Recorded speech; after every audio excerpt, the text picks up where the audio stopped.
Новый автоматизированный гибридный энергокомплекс в поселке Сангар Кабяйского улуса обеспечит полное покрытие максимальных нагрузок и надежное электроснабжение жителей. Глава республики в ходе рабочего выезда в Кабяйский район осмотрел ход строительства объекта. Проект Сахаэнерго поэтапно заменит старую дизельную станцию, которая работает здесь с 80-х годов. Часть энергии будут давать солнечные батареи, а управление и контроль станут современными и автоматизированными. Общая мощность комплекса 8 мегаватт, из них 2 мегаватта даст солнечная генерация. Первый этап уже завершен. В августе этого года планируется завершение второй очереди. Здесь у нас имеется как дизель-генератор на установке, так имеется солнечная батарея.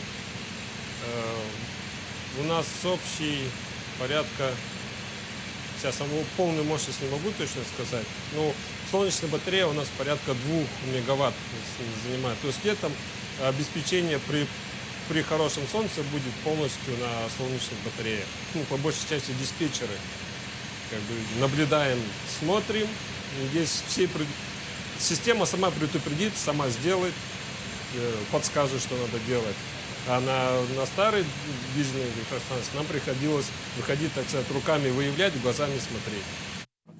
Помимо АГЭК в поселке Сангар намечен ввод автоматизированных гибридных энергокомплексов в поселке Усть-Куйга Устьянского района, селе Синск-Хангаласского района и селе Кудюсуна-Миконского района. Отмечу, что эксплуатация гибридных энергокомплексов уже дала ощутимый эффект. В период с 21 по 24 годы за счет работы 12 объектов было сэкономлено 3596 тонн дизельного топлива.